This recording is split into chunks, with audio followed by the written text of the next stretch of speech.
Welcome, everyone, to Performance Anxiety's 28th online reading event.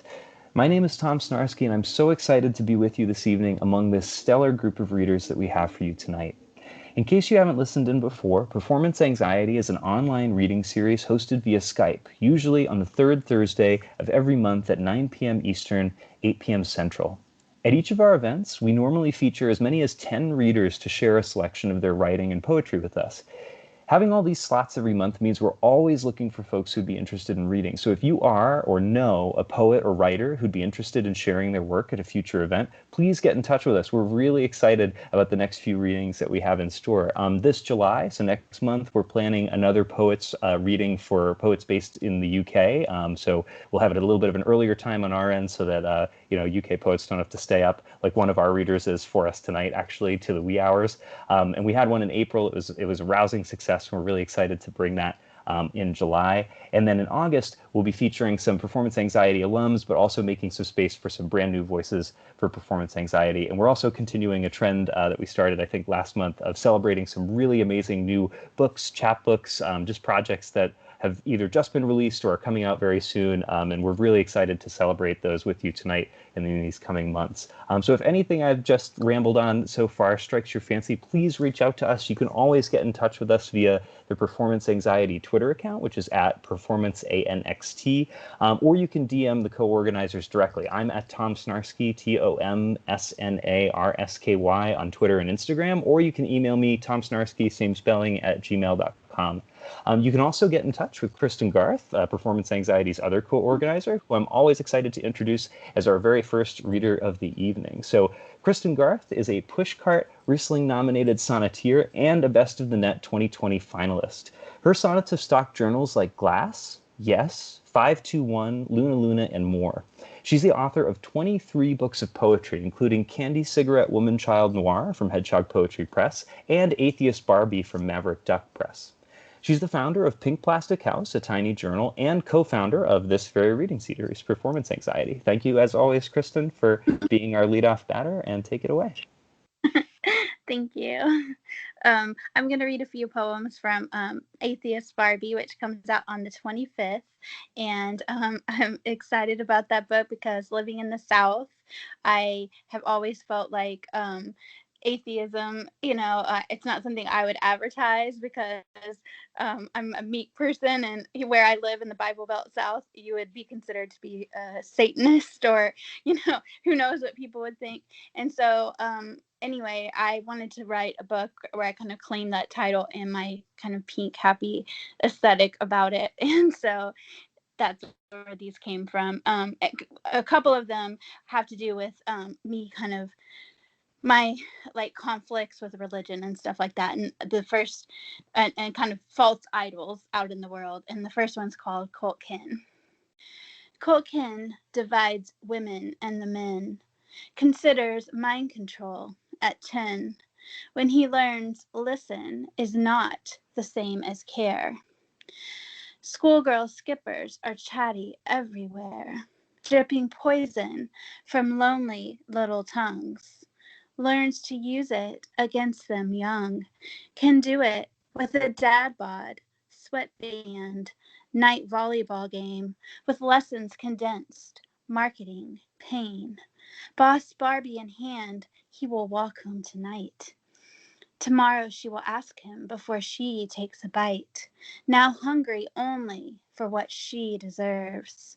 Holes he fills before the next underhand serve, where she waits on bleachers for it to happen again. Molded, obedient, female companion. And the next one is about a movie that I liked a lot, and it and it reminded me, it's called Neon Demon, the movie, and this is called Broke Down Motel of Falsified IDs. He is a keeper, Lolitas and keys, broke down motel of falsified IDs. Children, professionals teach to seduce, small town pageant princesses fleeing abuse, spend their days in body paint, may be meant for a porn. Then dinners with directors where a 20-something scorned before they lay down pretty heads into his care. He does not need a key to penetrate their nightmares. Pairs them together with thin, common walls. Neighbors' fate reverberates through them all. Runaways make it into the city, long legs, their skeleton keys. For some, the last keeper, doe eyes do you see. And the next poem is also from that same collection. It's called Macabre Burlesque. I live in a genre the aged read. Decrepit men tell their mendacities before a final tomcat nap beneath cracked granite mausoleum roof. This squeezed social register, not quite weatherproof, trickles on nipples a drooping sundress, exposes flesh rows only ghosts reprove or molest. Witness this macabre burlesque.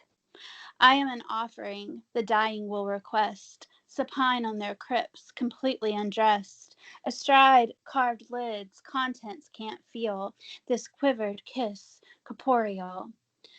Summon the naiad with your penultimate vermouth, same mutilated in your stupor of youth. And the next poem that I'm going to read is from a book that an anthology that it's going to be in the editorial note of the anthology that I'm working on right now called Wikipedia. But I did one before that's called A Drunken Midsummer, and Shannon's going to be reading an incredible poem from that, so I'm excited about that. But anyway, this poem though I'm doing an anthology right now. If you're interested in the Wicker Man or either the movies or lore, you can still contribute to it or submit to it. We're taking submissions right now, and so anyway, if you could just I'll give you the information. You can like DM me or whatever. But for now, I'll read this poem. How we build a wicker man. Some swing the axe toward a lofty tree, then hew the logs for framing a spine. Some collect the branches, sticks that will be a hollow, woven ribcage, entwined with vines. In wicker baskets, some bring speckled eggs, while others carry hens and crooks of arms. In a glass jar, one proffers a long-legged frog, another last lamb from mother's farm. You wear a new dress, a crown in your hair, of ranunculus and baby's breath. For the first time in father's eyes you'll stare before you lead him toward his death. Though young when it happens, you understand. We all sacrifice love to the wicker man. And the last poem I'm going to read is one that I wrote. It was a dream that I had, and a very surreal dream that I literally woke up and started like transcribing it because some of the lines were in my head when I had it, but it's called The Death of Alice in Wonderland. She breaches the courtyard of her marital house, swallows a pill that stretches the mouth, till what shriveled beneath a gargantuan spouse curls into a corona of daffodil. Silvered hair grows to the ground as she dreams, slides down extreme slate strands, lands astride the red-ringed back of an earthworm agleam, ferrying her into the muddied inside. Deep in the soil, they encounter the grave, dirty glass casket, decapitated queen, decked on each side by two deceased knaves. She will slumber above and in between, buried these wonders in womanly breast, returns to her childhood for a final rest. Thank you.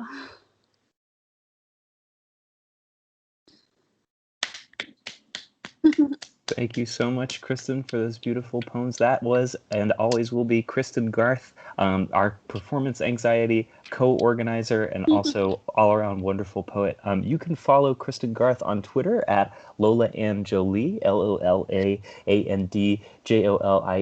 and to keep track of all of Kristin's awesome book projects, anthologies, etc. I hope folks will consider submitting to the Wicker Man one. I love Wikipedia as a title. I think it's great. You can follow all of that on Kristin's website, which is Kristin Garth, KristinGarth.com. So I'm really excited to introduce our second reader of the evening and to continue in this trend of celebrating new awesome books, chapbooks, just amazing projects overall. Our second reader is Michael Chang, and Michael Chang is the author of Drakkar Noir, which won the Bateau Press Boom Chapbook Contest, and Boyfriend Perspective from Really Serious Literature in 2021. Tapped to edit Lambda Literary's 2021 Emerge anthology, their collection Chinatown Romeo is now available for pre-order from Ursus Americanus Press. So, Michael, I'm really excited for you to take away. Are you going to read Chinatown Romeo first? Okay. Okay, I don't want to force your hand. I just want to know when I should share it. You are free to decide as you feel fit. Yeah.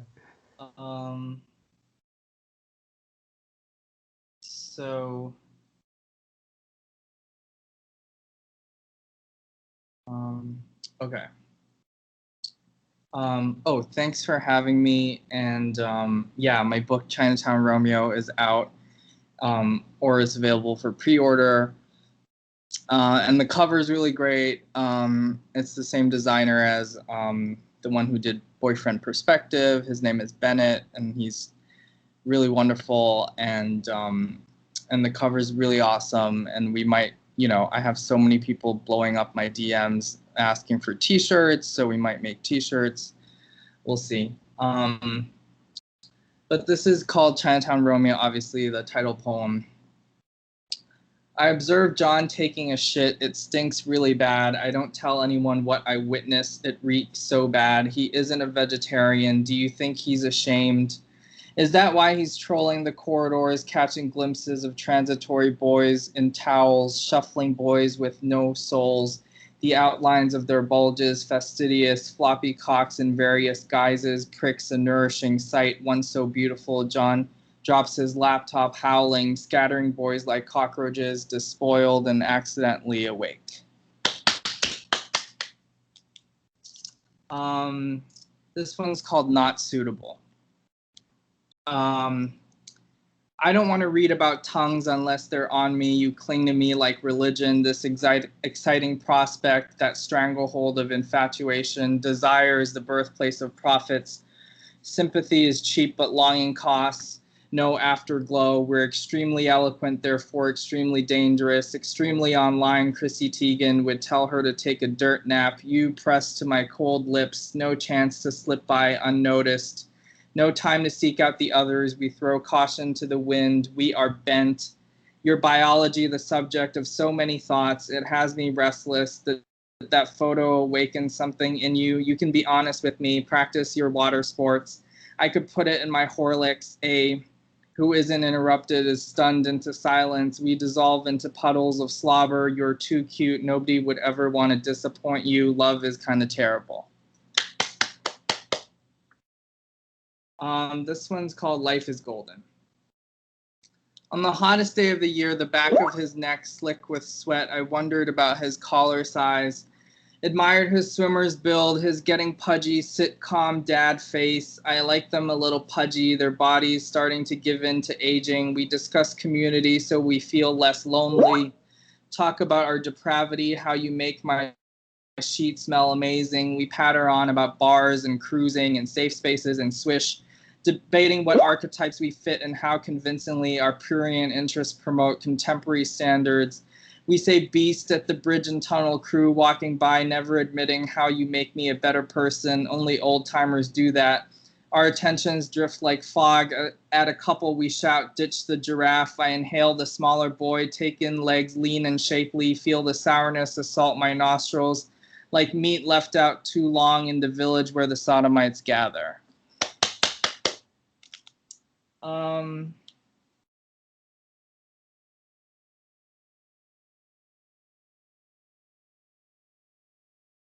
This one's called Suede Kisses. Help, I won't be your kitty Genovese. If I scream, you better come. White women will tell you about their vacations, but mostly want to call the cops, fingers ready to dial. I won't be your kitty Dukakis. You cry for me, you put them down. Half Moon Bay, the sandworms are starving. We like that sun-bleached, senseless death. Where were you last Tuesday? Had a good line about getting fucked and getting fucked over. You come stain, I've lost it now, I'll get you back, why don't you reach around? Sensitive white boy, aggressively normal, so pale he's glowing. Planned his life around Hope Hicks and her lies. Has a separate computer for porn. I saved him from one bad marriage, a move to Miami. It's not sleep that helps me get over it. I just have terrible recall. Daniel, you with the jug ears and full lips, don't ask me for $10. Rookie, pretty face, mole on nipple, indeterminate sexuality, so sweet and wild. Spray your nocturnal fragrance, you're the only one in my bed, you on my love boat, you in my band, so many pointless ballads, no way to make them dance. Longing for my rosebud, the bridges I burn, lighting the way. Sonia says no relationships until you give birth to yourself, no passion, no kidding around, no jingle jangle. Sonia is wrong. The program's produced its share of stars. 3 cats, 2 sets of twins, a psychagogue grandma stunning her attacker with flowers. Men are lonely and would be happier with an 8-inch dick. This wisdom murmured into your bulge. You tense, horny underneath. I am sympathetic.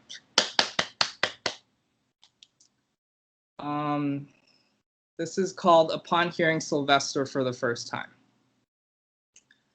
Edmund White describes 70s San Francisco as a gay finishing school, but everyone knows finishing schools are already gay.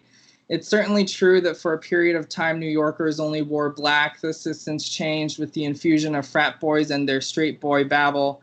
Remember that time we went out and I smoked all your cigarettes? Haha, pussy. Context cues are important in language. Suppose I told you we hired feluccas to grow across the Nile. Given that context, you'd probably guess that they were boats of some sort, but context is only helpful some of the time. Because you never tell me anything, you have a whole life without me, and you're impossible to figure out. Jealousy isn't futile, jealousy is an engine. Speaking of futility, when that Muppet de Blasio ran for president, his slogan was Condon, without realizing, of course, that it's Spanish for condom. What's international cuisine? She generally served risotto with spring vegetables and always ended with a sundae cart, an idea she stole from American Airlines. The best policy was to get a sundae with everything on it. This guaranteed an approving look from the hostess. I love the whole scene, your expensive father delivering a lush speech after which he's ruminating, thinking of business machines and chasing down taxis and home ownership. Forget affordability. Definitely something from a different era, wholly outside the realm of possibility. It's a generational thing, dudes who'd rather stand in the rain than go in a bookstore. White boys sensitive, tempers flaring with unqualified enthusiasm at the alehouse, hoping for skin and awaiting ruin, gods and vampires, 2 made-up things. Wait, don't you think vampires are real? Yes, lead me away from the bar. We want the same thing, sweet relief, a sympathetic ear. Boys holding hands and ducking in a 45 orchard, complexions like cereal milk. Maybe they sense us staring, but who isn't? One with a little hunchback, so slim it's sickening, makes you go, aw, young love, just you wait. That talky, revelatory poetry, no one more anonymous than poets. I know the signs be bathroom for me.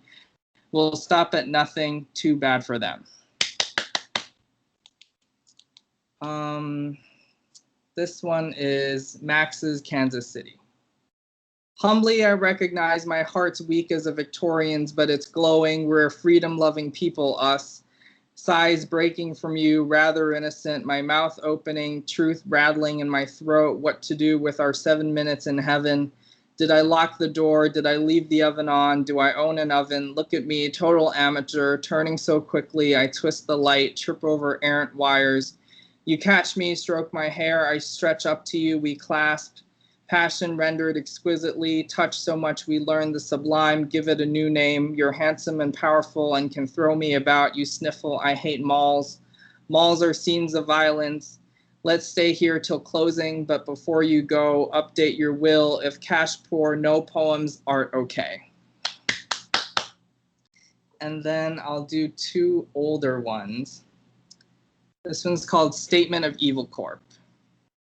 New York, New York. We do not comment on personal matters, but we will train our gaydar on you, hands steady like a surgeon's, locked and loaded, prickly pear margaritas. We are certified analytical geniuses with an absolute pitch for fine poetry. Objects in the mirror are closer than they appear due to a lack of evil representation in the media. We have no equivalent. Who the hell is from Chambersburg, Pennsylvania?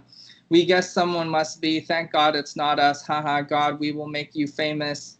A Splash of the Coffee, Gray Flannel by Jeffrey Bean for Men. When we think of our life together, we imagine you in a suburban parking lot loading seltzer into the trunk, looking fresh to death. You have to buy our product to know what's in it.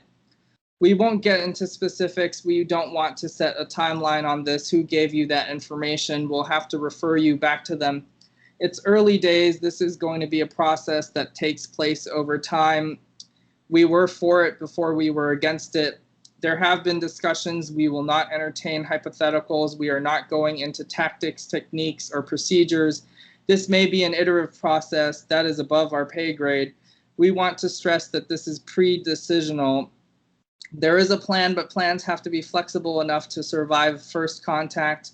It may be overcome by events. We have not been given release authority. It is not yet approved for action. We are on a conditions-based schedule. All options are on the table. We will continue to engage with alliance partners on a range of activities that will ensure maximum lethality. Please only quote us as senior Evil Corp officials or persons close to senior Evil Corp leadership. 9 out of 10 dentists choose Evil Corp. We are your anger managers, very legal and very good. Our revenge makes us wise. Let us look at you through our designer shades. Our product has been endorsed by Kate Bush. No, she's a freshman at Georgia State University, a real Georgia peach. We find your faith disturbing. Your lack of taste does violence to our senses. Your very being is threatening to our existence. Go somewhere else for that washer and dryer set, bitch. We will take you to the cleaners. What do you love? What do you hate? If you could live inside a TV show, which one would it be? And why is it Lucifer on Fox? Who are you? What do you want? We are on pace to find cadence. The quiet you hear is progress. Thank you for shopping at Evil Corp. I guess, how are we on time? I guess we'll do 2 more.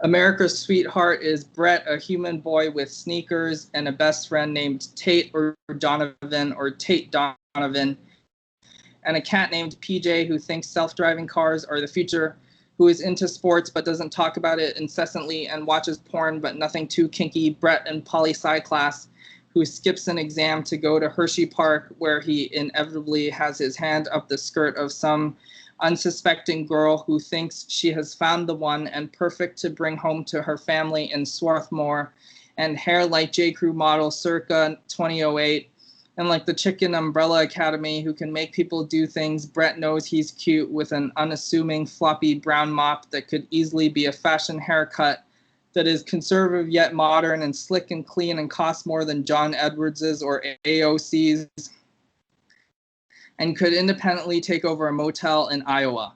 Young Brett, with his birthright citizenship and 14th Amendment protections he never really needs and always treats other people with respect and never accidentally replies all with something indecent or inappropriate, so PC principal never has to say shit. Brett, who orders a Tito's and soda though the restaurant doesn't serve hard liquor, and yet the mousy waitress scrambles to go somewhere sketchy on 6th Avenue to get it, so Brett is happy, though he never throws a tantrum in public, but she doesn't know that Brett is an undecided voter. And lastly, let's see.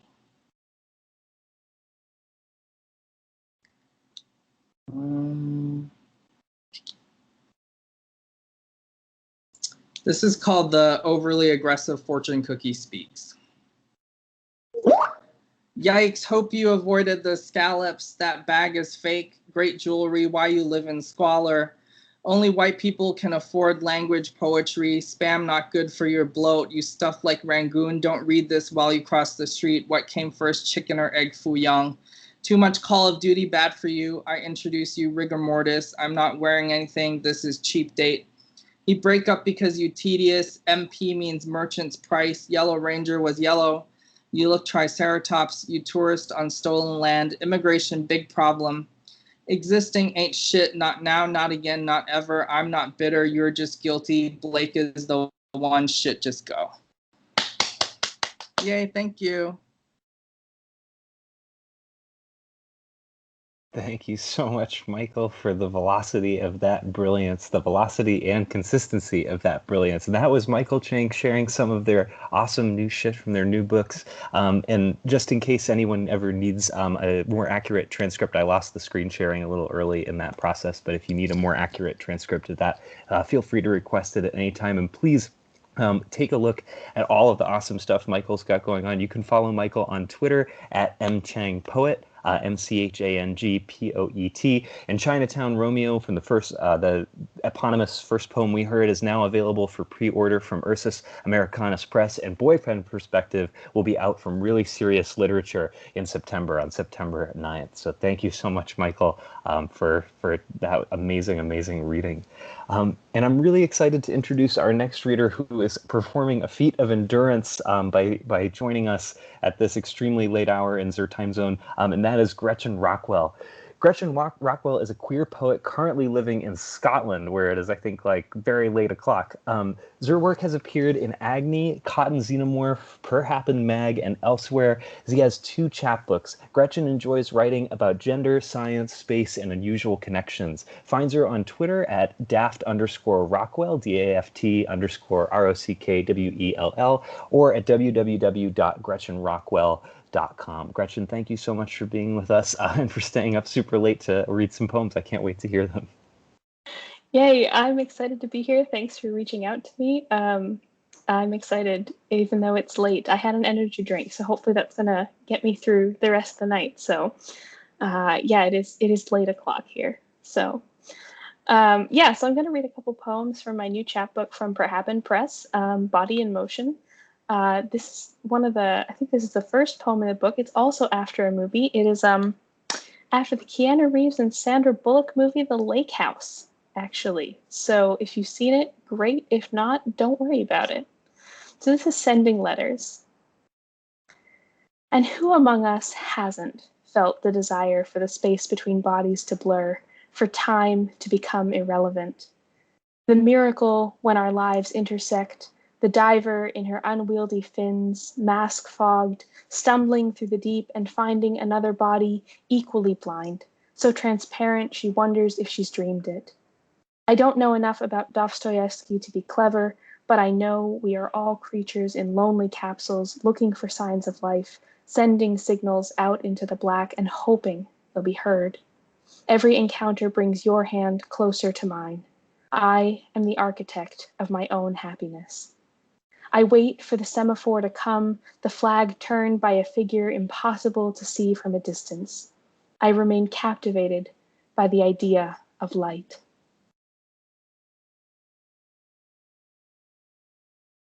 This next poem is like one of my favorites that I've ever written, so I'm just going to read it with that introduction. It's called A is For. Acacia trees are full of ants. Small stinging bodies that curl in their long thorns to deter smaller threats, a symbiosis of mutual interest that lets the trees grow without interruption, without 1,000 tiny bites eating away at the strong trunk. I'm so sorry, she said, like she was talking about a blown-off limb or a fast-moving cancer. I laughed. What is there to do but laugh? Her eyes stayed bruised. Absence is not the worst fate. Singleness, someone once said, is an empty house, an empty life. Still, I enjoy my solitude, my own space, the starfishing across the wide bed without worry of running into icy toes or interrupting the quiet hitched breaths of another being. Acacia trees sink their roots deep in the dry soil and store up reservoirs of water for the days of long sun where no respite comes. I smile into my coffee and don't correct my well-intentioned friend when she says, I mean, some of the happiest times of my life have been when I was single, but eventually you'll find someone. Don't worry. I only say, I don't. I lack the patience to constantly explain. The opposite of shame is pride, but this isn't about either. It's about silence, how an avoidance of speech is sometimes the best defense.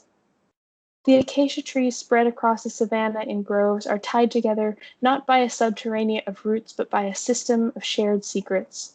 When giraffes first begin to tear at the high leaves, the tree spits back alkaloids, and in a waving banner signaling the first assault, a single chemical flare goes up, and suddenly all the surrounding acacias start to produce their own poison in an invisible network of support, standing in solidarity, alert, aware, saying, "I see you."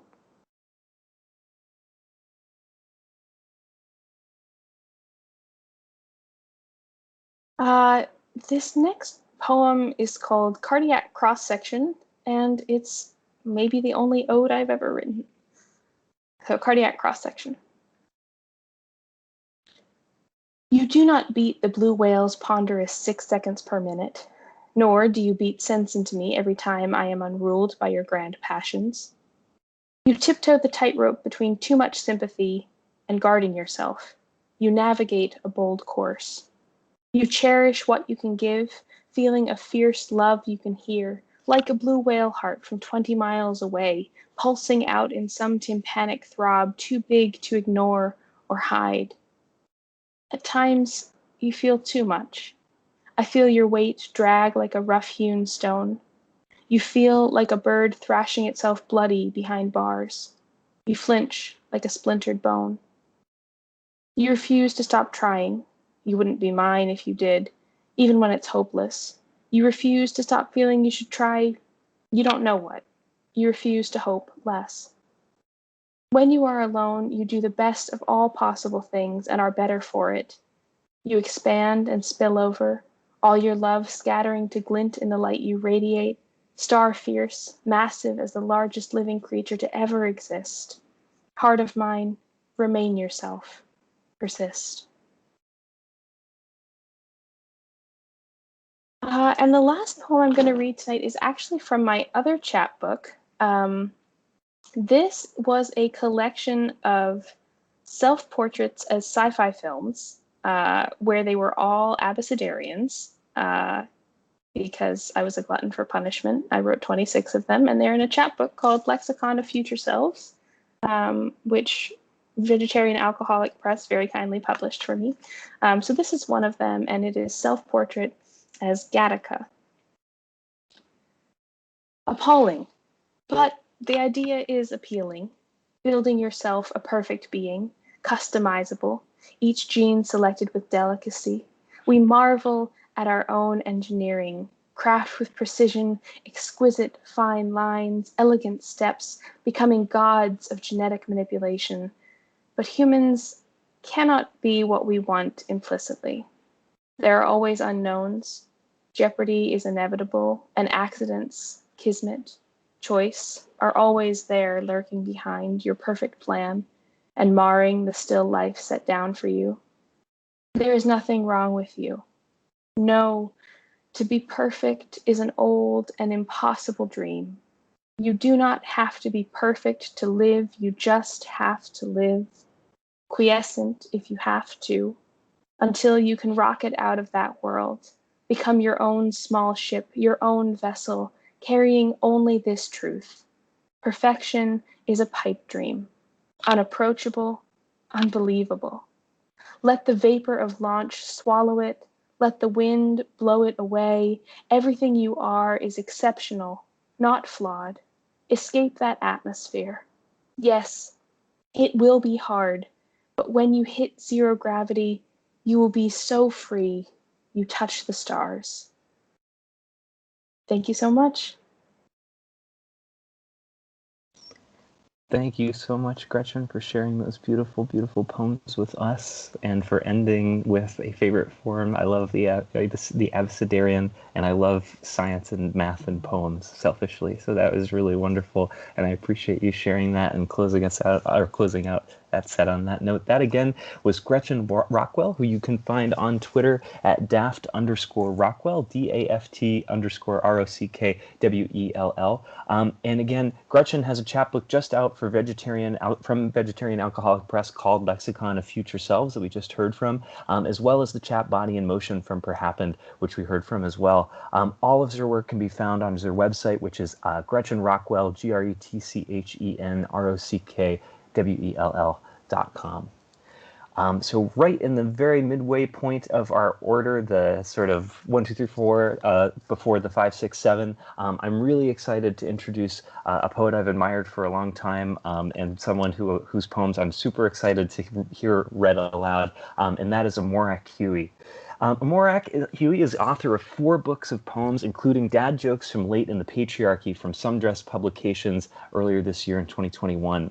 He teaches writing at Grand Valley State University in Michigan. Amorak, thank you so much for joining us. I'm really excited to hear your work. Thank you. Yeah, thanks so much for having me. What a great reading so far. I'm really proud to be part of this. The poems I'm reading tonight are from the new book, the book that came out in May from Sundress.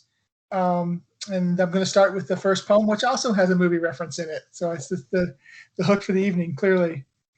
This poem is called A Primer.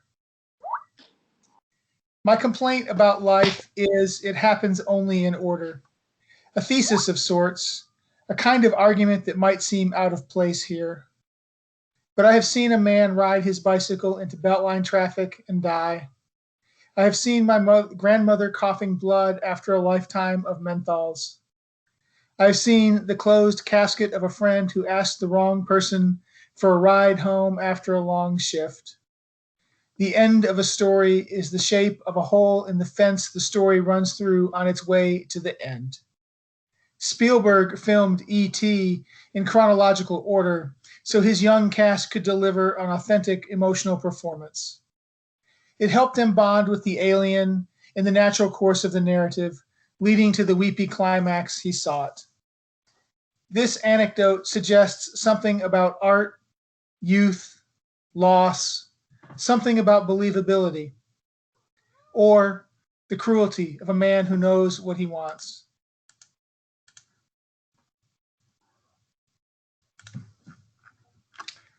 And the poems in this book are about, a lot of them are about fatherhood. I mean, obviously from the title mentioning dad jokes, about fatherhood and being a son and being a father. And some of them use pop culture. So this one is called Captain Picard Teaches My Son to Throw a Football. Picard is talking about visualization. Imagine the ball leaving your fingers, he says. Imagine spin, trajectory, destination, then make it so. My son rolls his eyes. He just wants to throw. Kirk was a way better captain, he says. My son values deed over word. My son believes in kicking problems in the face. Picard is unbothered, tireless. His example toss transcribes a perfect helix. Everything he says contains multiple layers of wisdom. He describes the route he will run, tells my son to count to 4 before firing to the outside shoulder. Down, set, engage, he says. My son's throw hits Picard in the back of the head. The spiral, the bald spot, the ball bouncing away. The lesson proceeds.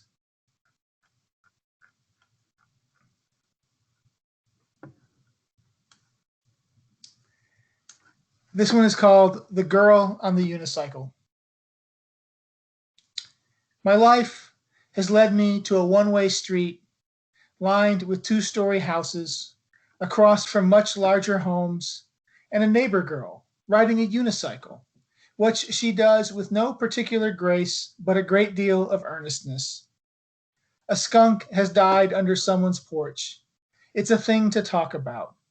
The carcass is gone, but the odor lingers. For how long, we all wonder. My life is one out-of-body experience after another. Another neighbor offers a beer. We talk about our kids. He is younger than I am, but seems more comfortable here. His wife grew up a few miles from where we stand and babysat the children of our local grocery magnate. Everyone starts somewhere. My life has not stopped feeling like practice for some life that's around the corner. She is not practicing for anything, the girl on the unicycle. She is not performing. She is learning to disappear into the ride. There is only this single wheel against the sidewalk, and effort and balance and maybe something like pleasure.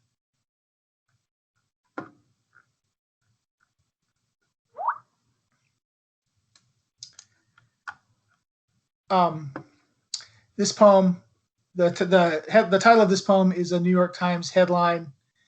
The title is "Badger Buries Entire Cow Carcass," which was a New York Times headline on April 3rd, 2017.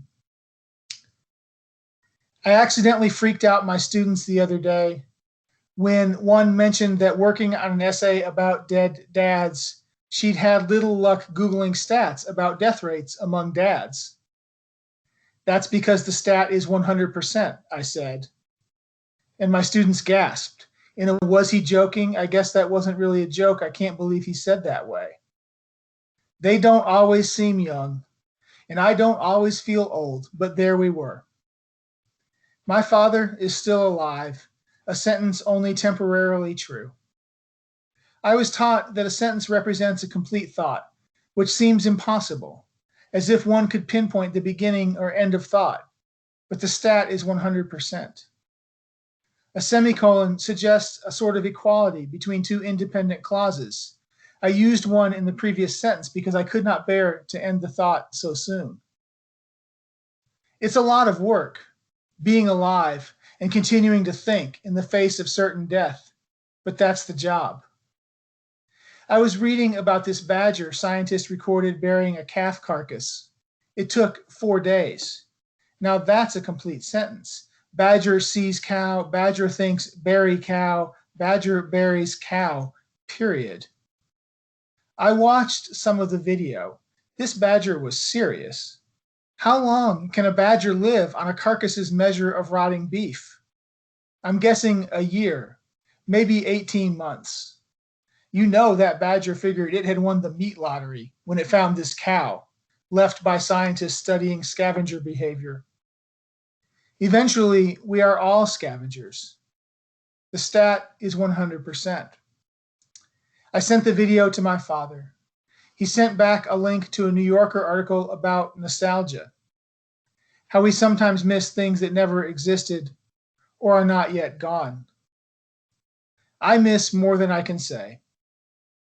What would you do if you were walking through the desert of your allotted days and came across everything you ever wanted? Eat what you can, bury the rest.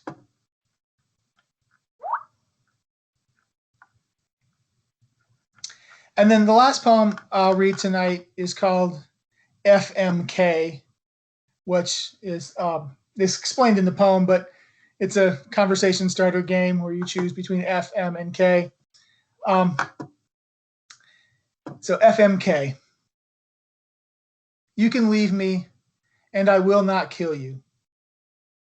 That this needs to be said is insane, but I am a man, and this is the world. Probably it should have been in our vows. In sickness and so forth, I will wash your coffee cups and do the laundry if you fold. I will walk the dog when it's my turn, and I will not kill you.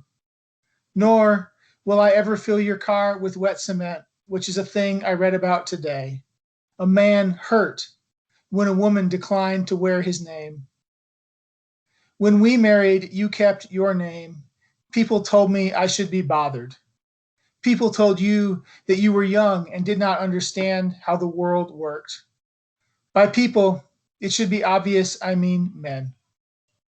I don't want to make a joke of all these wounded walking among us, dividing the world into fuck, marry, kill, which is supposed to be a fun conversation starter, but the world reminds us over and over there's nothing funny about it.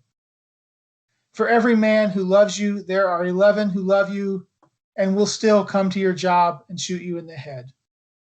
For every body you have, there is a man willing to claim it, one way or another. The story goes that God spent 5 days making this amazing place, its cedar trees and canyons, and its many egrets taking flight over many grassy marshes, and then on the 6th day, he created men. If God is reading this poem, if God truly sees all and knows all, he's probably thinking, at least the shorebirds are lovely. And I have to give him that. Even though out there, right now, some man is thinking, fuck the shorebirds, marry the canyons, kill everything else. This is the world in which somehow you and I found ourselves together, and in which we wake up every morning and pledge not to harm each other any more than we have already. Thank you so much. Thank you, Amorak, for changing my perception of badgers forever. That was Amorak Huey with some amazing shit from Dad Jokes from Late in the Patriarchy, which is out now from Sundress Publications. Amorak you can find on Twitter at Amorak, Amorak. I always have to gather. I'm still thinking about the badger. And on Instagram at Amorak Huey, which is AMORAKHUEY. And again, go to sundress-publications.square.site and you yourself can own a copy of Dad Jokes from Late in the Patriarchy, as I think we all should. Again, I'm just gonna be busting out into badger, intrusive thought hives for the rest of the reading, but that's okay. Badgers are always welcome. Wow, so what a way to enter the back half of our reading order. And I couldn't be more excited to welcome a performance anxiety returner who knows the ropes, and I'm super excited to hear what she's going to share with us tonight. That is Sara Matson. Sara Matson's poetry can be found in Bone Bouquet, Data Bleed, Pulp Poets Press, and elsewhere. Sara's chapbook, Electric Grandma, is available from Another New Calligraphy, and her chaplet, Forgotten Women in Science, Yay STEM and Poetry, continuing its thread, is available from Damaged Goods Press. Sara lives in Chicago and tweets as @SkeletorWrites, SkeletorWrites. Thank you so much, Sara, for being back with us. Take it away. Thank you so much, Tom and Kristin, for having me back. It's such a thrill to be here tonight with all you fantastic writers. This is super rad. All of the stuff I'm going to be reading tonight is brand new, and it's part of a forthcoming project on gender performance and personal fashion. So in that vein, the first poem I have is called Guest Editor. Hell yeah, new shit. Guest Editor. Frivolity. As misrepresented. Fireworks. Beastly. A baptism thrust upon cameo decay. Delighted tongues sparkle in jeweled twilight, striking threads as they fall. Parasitic grace, a tick burrowing into my mother's chest. Athleisure, I spit the word between plasticized cliffhangers, edge beyond edge, bathing in the idea of. Gown matching headboard, which existed first? Iconicized appropriation, or gorgeous existential desperation? Kidding, of course.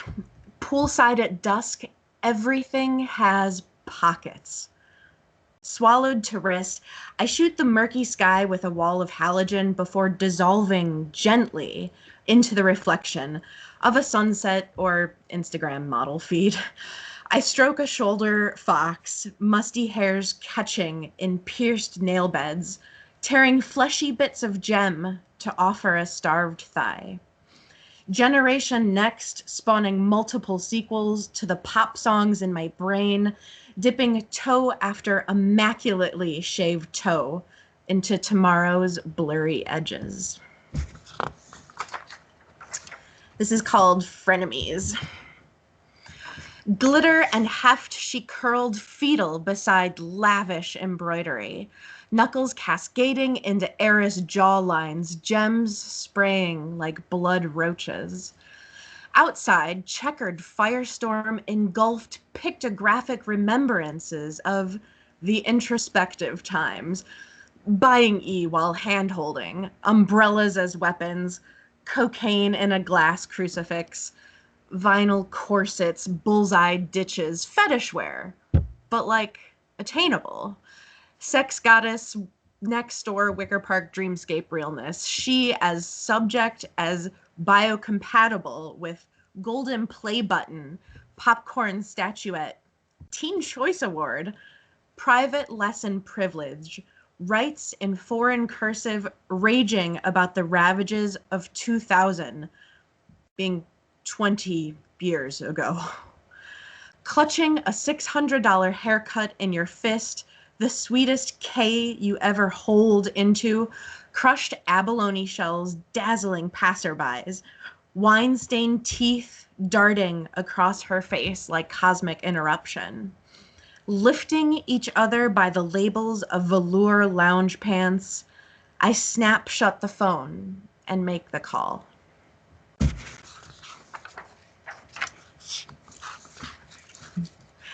This next poem is going to be Invite. Sorry. And this is dedicated to the designer Ashish Gupta. I want to be the type to show up in holy underwear and a jacket full of spikes, my celluloid crown and liver enzymes poised to illuminate your path. There will be promises, but no one will sit next to you on the train. Anxiety is my catch-all, quality villain, authentic, like bad music. Methodical print, can you even imagine?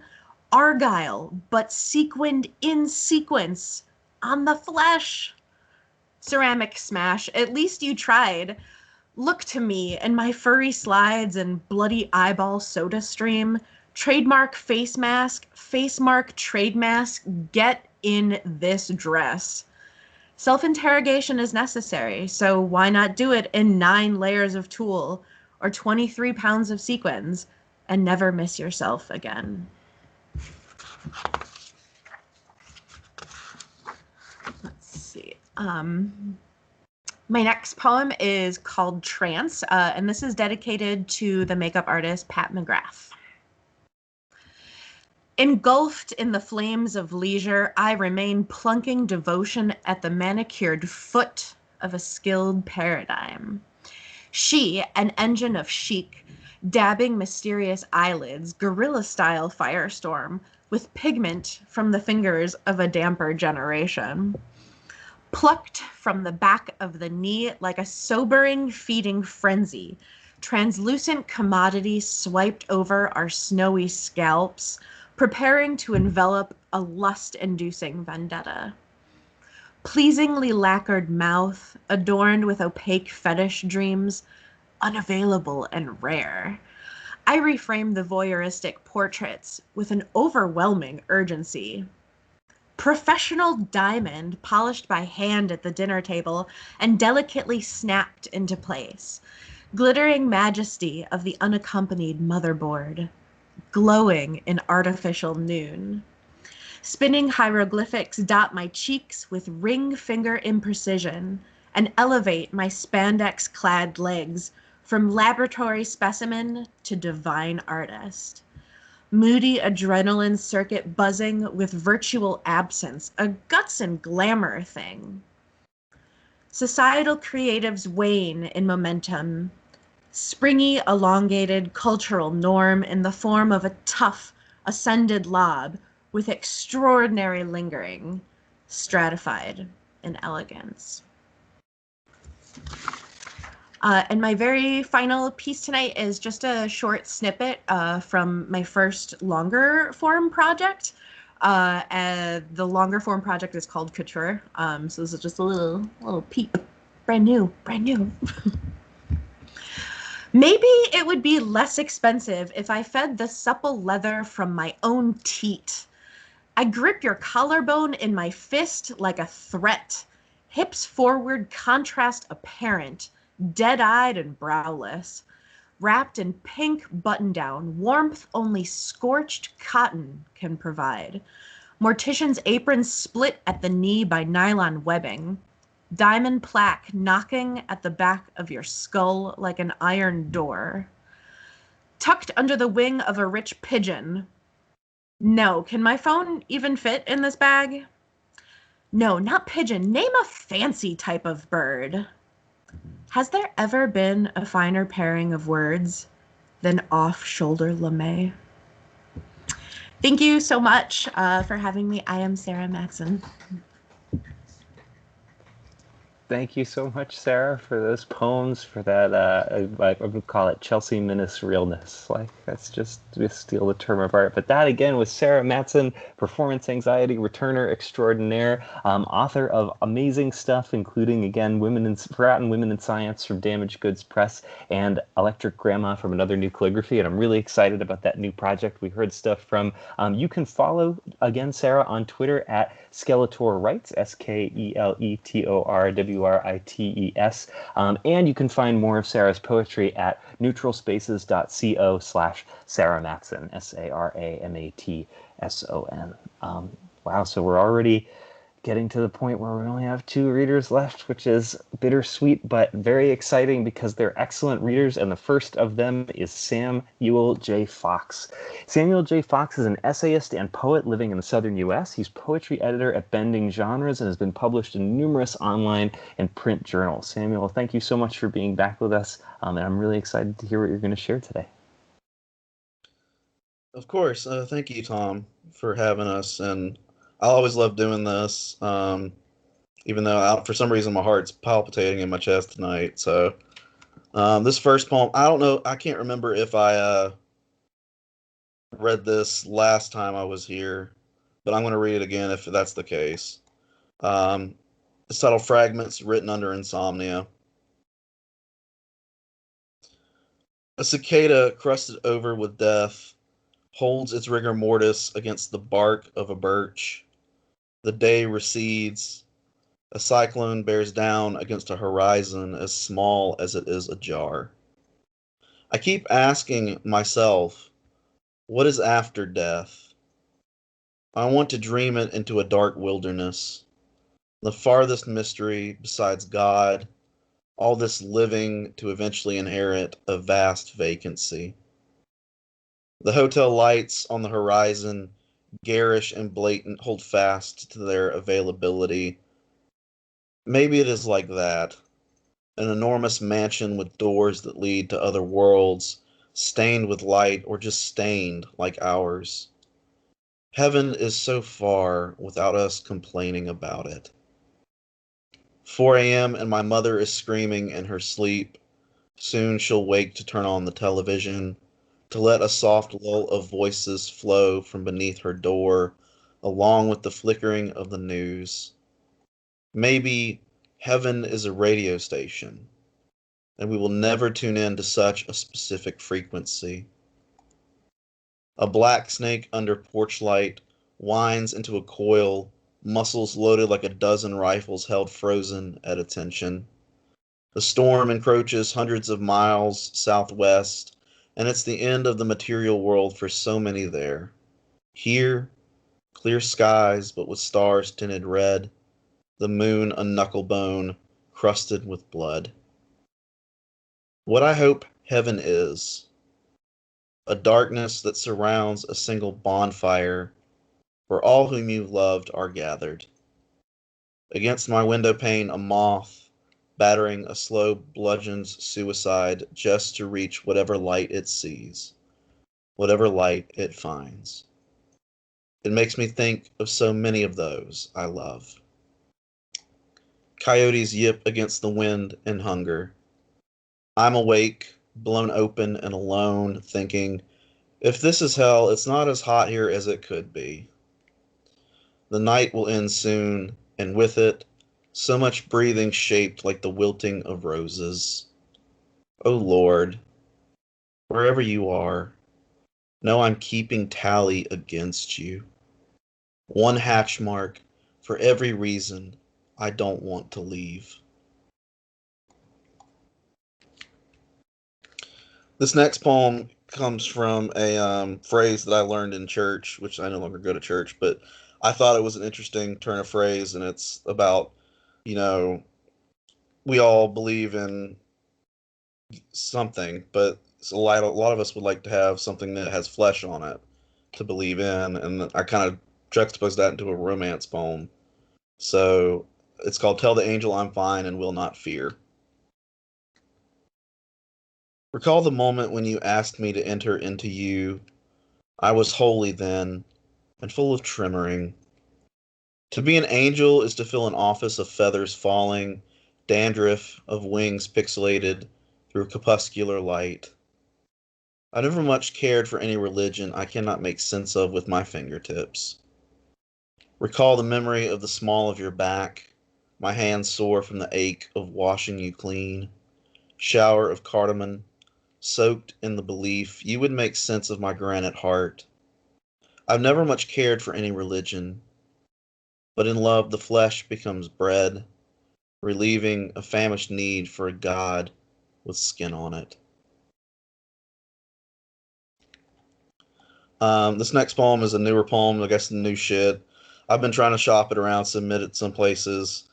It's titled Outside of a Southern Gay Bar, I Wish the Rain into Holy Water.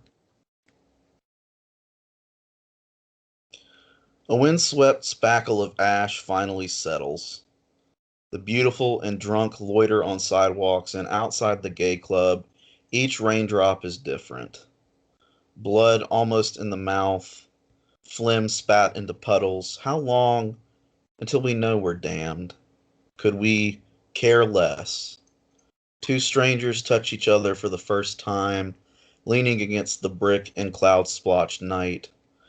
I've always wanted to be on the cover of Vogue, or at least look pretty in a meager casket. Tonight, though, I'll accept the voyeurism, dressed in white like an awkward, unneeded Christ. There is enough darkness to mistake everyone for sharp-toothed angels. Cigarette smoke wafts back into the air after the band breaks for whiskey. The world doesn't belong to us, and yet here we are, dying to be beautiful in its locked jaws, or maybe just dying. Either way, hell is inside of every heart here tonight, but it cannot singe our desire, no, our need, to look fabulous beneath every raindrop, thousands for every name here. And this last one is, I've been working on a chapbook that I'm trying to get down, and there are a lot of subverted and like funny stuff I do with religion, because I mean I'm not religious anymore, but I still have that background of like the images and the metaphors and the language. So this next poem is titled The Problem with Satan, and a poem is that he speaks in pillow talk. 1. The devil has seen me barebacked and naked-hearted, edging softly through the blue-black night. I, a mica brittle fluttering of careless delight. I, heathen and fair-weathered Janus boy. I, a throat like an oasis after 39 days. Kiss me into a soft explosion, muted and slow. Lay me down like a Transylvanian castle gate crashing. I, thirsty for the crescendo of rain patter. There's nothing sophisticated about being God's favorite animal, our species of beautiful ignorance. And yes, a heart is a heavy anchor to lift up, to take with you to heaven. 2. He tells me to keep his tongue velvet book, containing the names and area codes of his previous lovers, safely pinned and stashed inside my dilapidated heart. No one, he says, is entitled to know God's name. We part ways at the dingy crossroads littered with hopes long thrown out of passing car windows. He drives a glossed-up Corsair with a hellhound joyful in its smoke streaming out the passenger side. And I flamboyantly bum-rush through what's left of a haphazard twilight, aiming toward morning, and yet unable to bear its light. 3. Hell's furnace isn't at the earth's core, he confides, with silk breath fogging the stars glinting. It's in yours, dearest. Let it burn. And as he spoke this, my heart became a glowing coal. And 4. You can't love yourself and save the world, I said. You can't love the world and save yourself, he said. Thank you, guys.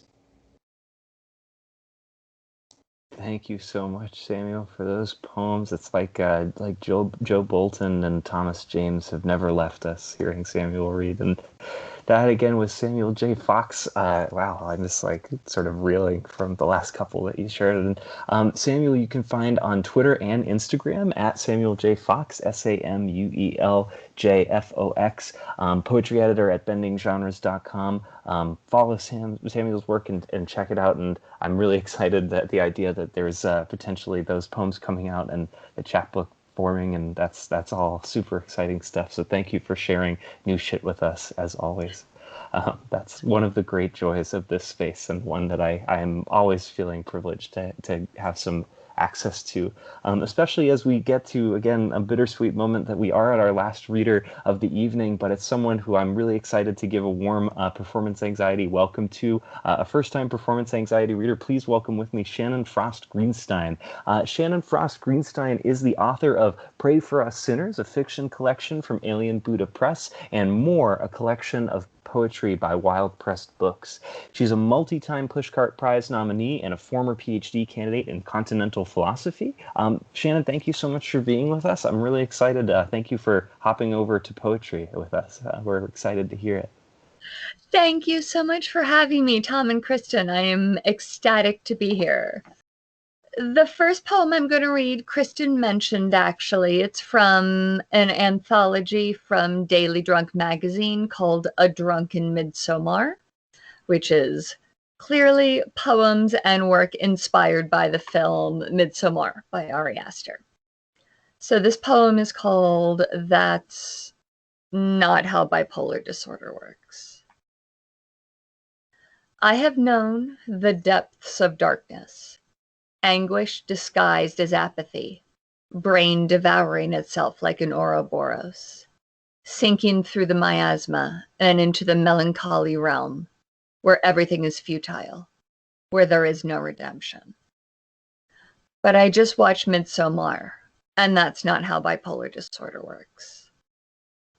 I have stayed awake for days, high on my own neurotransmitters, anxiety sparking from my fingertips, psyche vibrating while my hands refuse to settle, an absolute crap with impulse control.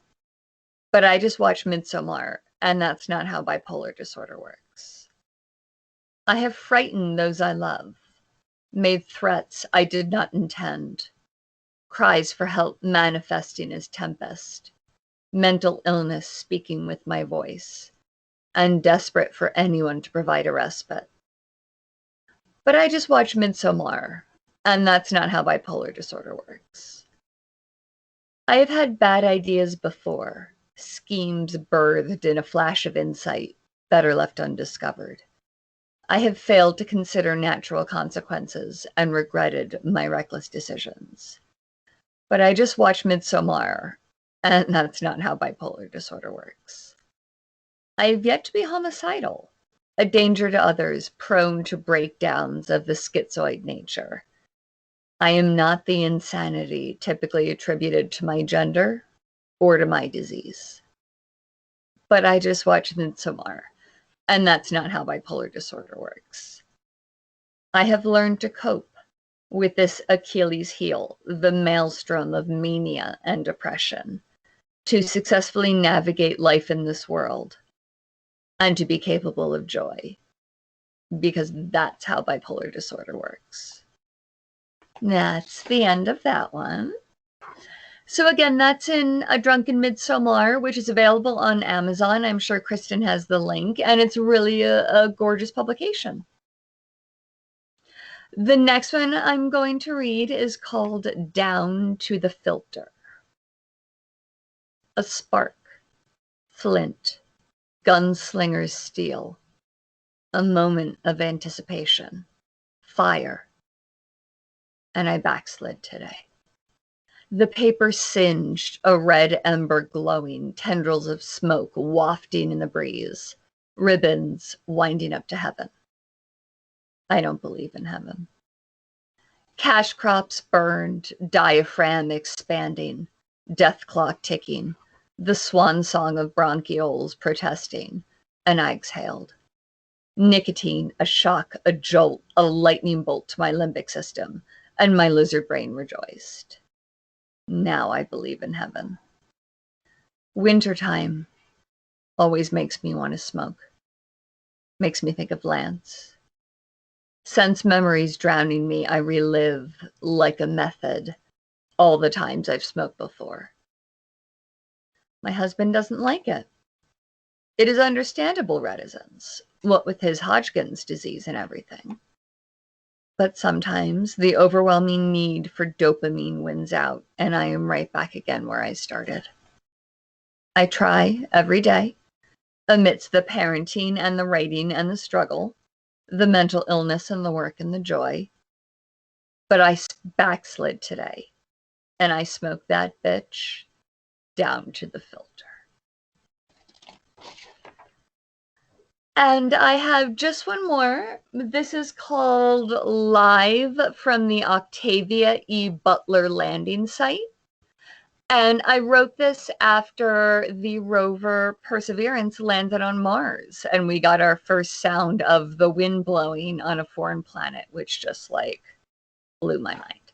So where Perseverance, the rover, came down was the Octavia E. Butler landing site in deference to the Queen, and this is the poem.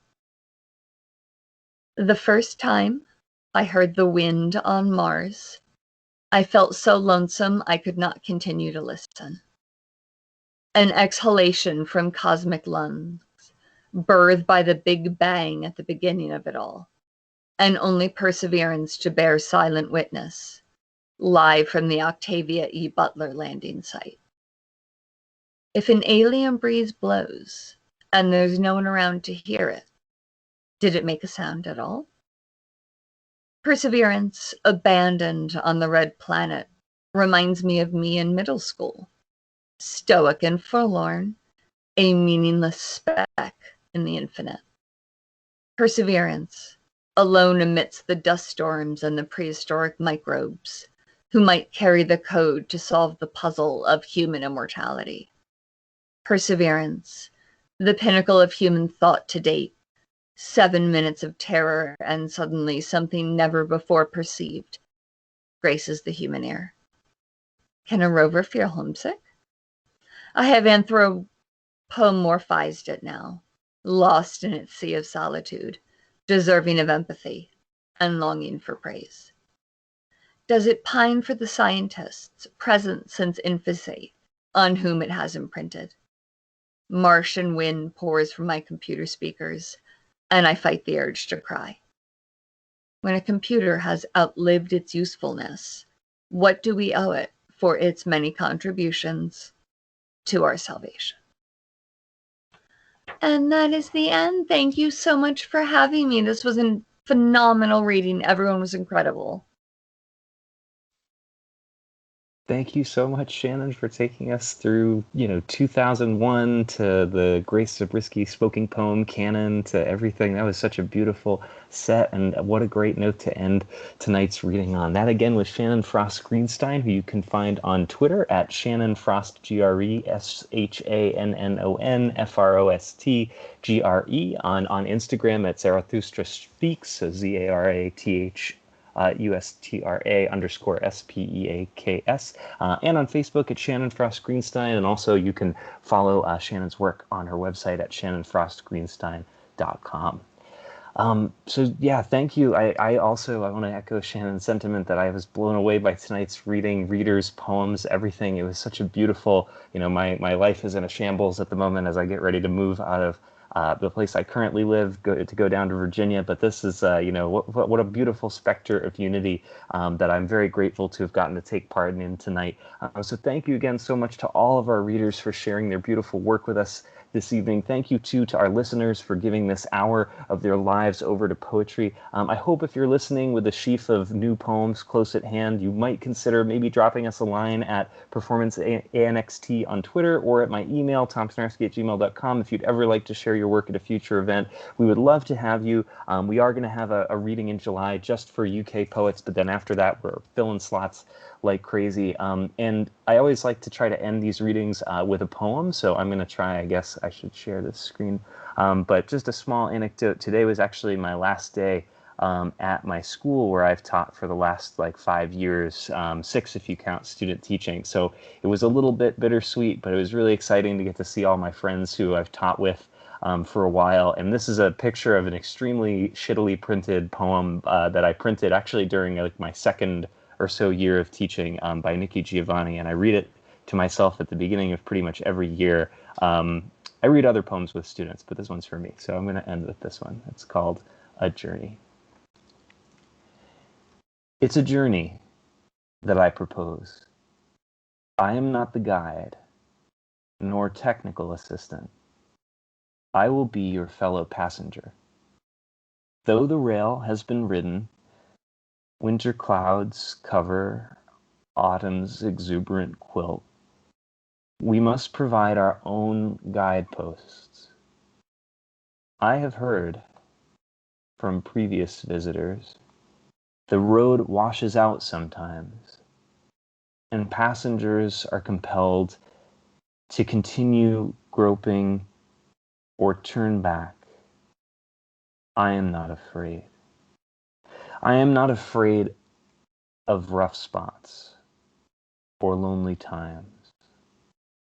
I don't fear the success of this endeavor.